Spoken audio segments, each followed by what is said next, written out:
Ayan, magandang araw po sa ating lahat. Sa muli, ito po ang inyong lingkod, ang munting tinig ng ordinaryong Filipino, si Sir Glenn. Sa ating mga kababayan from Luzon, Visayas, and Mindanao, saan mang sulok ng mundo, maraming salamat po sa inyo. At kung bago po kayo dito sa ating channel, again, wag sana ninyong kalimutan mag-like, mag-share, mag-subscribe, at pwede rin kayo mag-join sa ating munting tinig community. I-click po ninyo ang join dyan at mamili kayo kung ano po ang inyong gusto. And syempre, sa ating mga kababayan, nais ko lamang pong sabihin sa inyo na huwag din kalimutan manood ng mga advertisement. Okay? Dahil malaking pong tulong yan sa isang katulad ko na content creator at para ma-inspired po tayo lalo na gumawa ng mga makabuluhang video na may katuturan, na hindi po kasinungalingan at hindi lamang po paninira. Okay? And syempre, huwag niyong kalimutan din i-click ang notification bell para lagi kayong updated. Ma-notify kayo kapag ako po ay magla-live, ako po ay mag-upload ng mga videos, mga updated na mga videos. Ayun, maraming salamat din. So ready na ba kayo? By the way, sa mga nanonood pala ng ating mga uploaded video, maraming salamat po from the bottom of my heart. At matapos ninyo na mapanood at mapapakinggan ang laman ng ating video ngayon, pwede sana siguro mag-comment kayo, no? Para magkaroon po kayo ng interaction dyan. At sa mga Duterte diehard supporters, please lang, huwag kayong mang-bash, no? Huwag kayong mang-bastos kasi kung ano yung ginagawa ninyo, gagawin ko rin sa inyo pag sa live streaming. Okay, ngayon, kumakalat po sa social media, mga kamunting tinig, Ginoo ko Santissima Trinidad, ang picture ni Liao. Alam natin na itong si Liao, si David Tan Liao, ay may kinalaman ito sa pagpatay sa isang Chinese national. So ano po yung pag-uusapan natin? Ito pong kumakalat na mga video na kung saan ay may larawan po si Aimee, si Harry Roque, doon sa isang suspect na nag-surrender in Anson K case. 'Di ba? Matatandaan natin na si Hanilet Abansenia, ang common law wife ni Rodrigo Duterte na nakakulong ngayon sa International Criminal Court, kinongratulate dahil po sa may isang Chinese or may isang negosyante na pinatay. So yung isang suspect, sumurrender po at bigla lang lumabas na parang feeling close itong si Harry Roque, si Aimee, doon po kay David Liao. Kasi itong larawan ni David Liao with Senator Aimee, tapos former presidential spokesperson Harry Roque, na kung saan nandoon na sa Netherlands, okay, na isinisiksik ang sarili sa mga Duterte, pero ang katotohanan dyan, sinusuka na siya ni Inday. No? Sinusuka na siya ng mga kaalyado ng mga Duterte at nag-apply pa ng asylum. Related po si Harry Roque sa Pogo. Okay, na kung saan dinala po ng mga Chinese businessmen. At isa po sa mga pinaghihinalaan ay yung mga na-link doon sa kay Rodrigo Roa Duterte at saka sa economic advisor ni Digong. Ngayon, itong larawan na ito na lumabas sa media at sa social media, ewan ko kung nakita po ninyo, no? Yung larawan na yon. Andun po si Senator Aimee, tapos si Harry Roque, nagpa-picture doon si David Tan Liao. Over the weekend. Kasi nga nag-surrender itong si David Tan Liao sa what they call this, sa otoridad sapagkat nalilink po ito sa isang killing of a Filipino-Chinese businessman na walang iba kundi si Anson Ke. Tapos nakasali po doon yung kanyang driver na si Armani Pabelio. Itong si Liao ay isang Chinese national. At kilala din po ito siya bilang Xiao Xiangyang. Yang Jianmin and Michael Agad Yang. So tatlo pala. Is one of the three.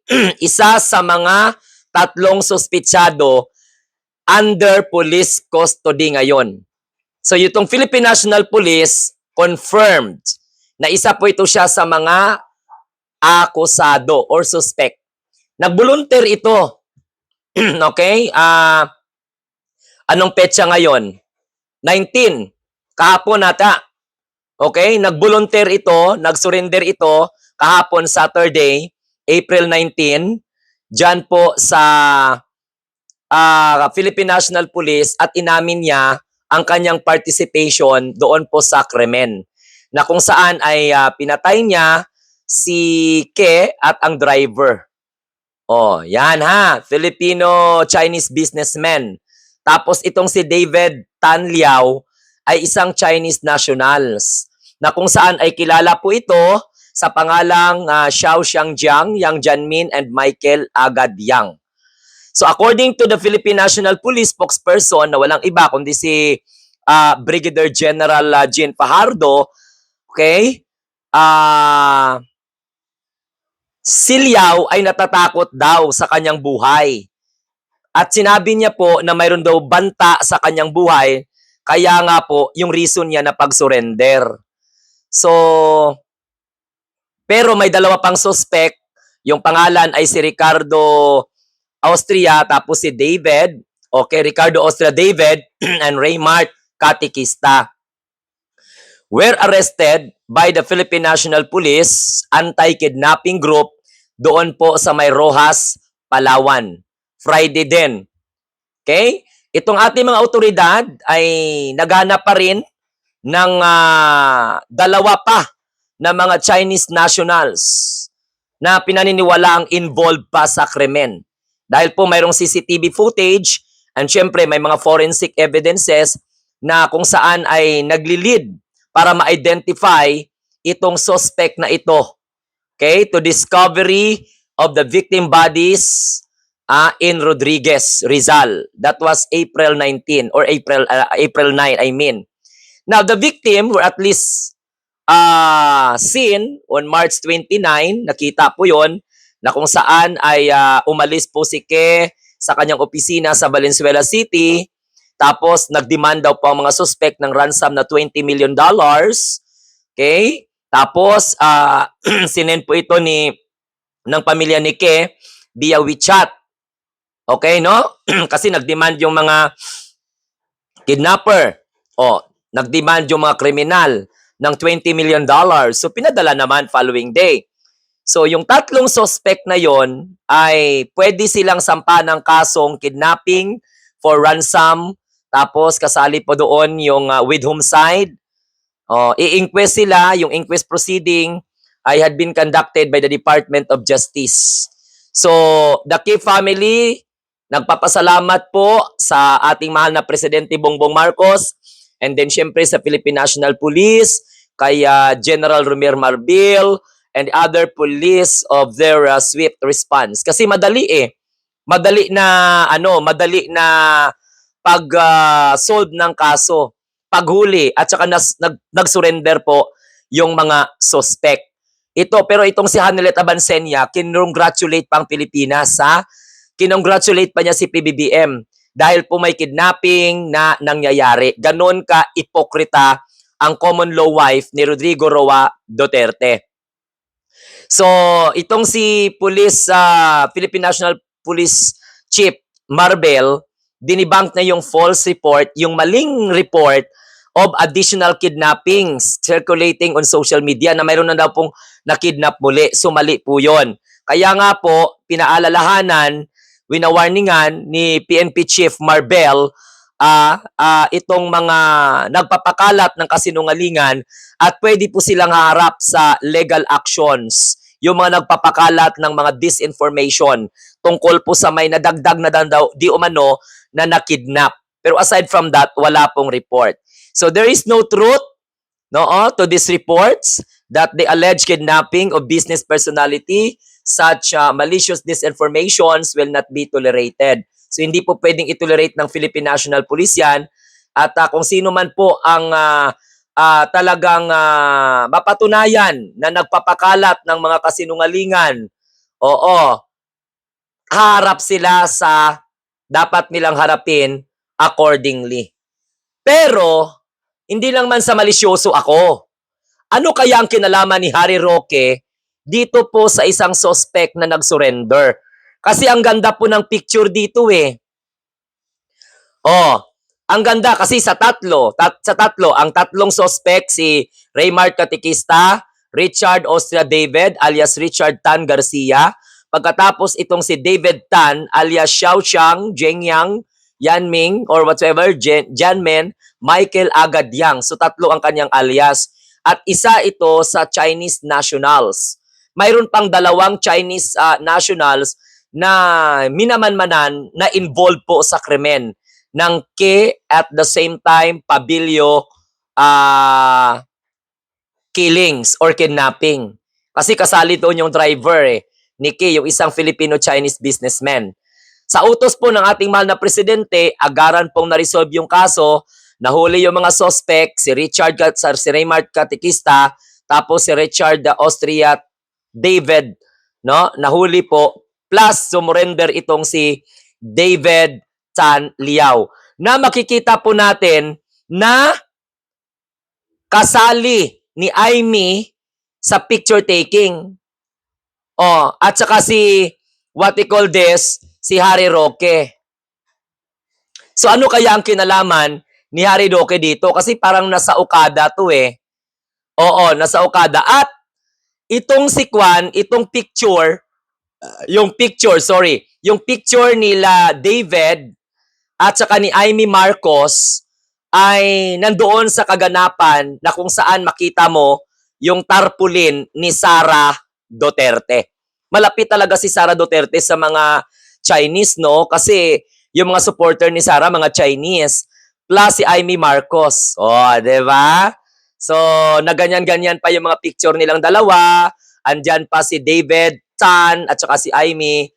Plus, sa ibang magkahiwalay naman na okasyon, meron naman pong litrato na kumakalat na kasama si Harry Roque at saka si David Tan na mga nagpa-picture. So ano po kaya ang ibig sabihin nito? Oh, sa bagay, syempre, no, I'll give benefit of the doubt. Meron naman mga instances na nagpa-picture sila, siguro kay Aimee, nagpa-picture sila kay Roque, pero hindi po maiiwasan ng taong bayan magtanong, kaano ba kakilala ni Roque itong si David? Si David Tan Liao na ito na sumurrender at inamin niya na mayroon siyang participation sa Pabilino or kidnapping case. Okay, na kung saan nagbayad na ng $20 million pero pinatay pa. Oh. Okay, Anson Key case. Can you imagine that? $20 million was sent via WeChat. Tapos pinatay pa. Plus may dalawa pang Chinese na involved.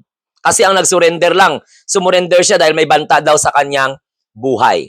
So mga kamunting tinig, ano na naman kaya? May reaksyon kaya dito si Aimee? May reaksyon kaya dito si Harry Roque?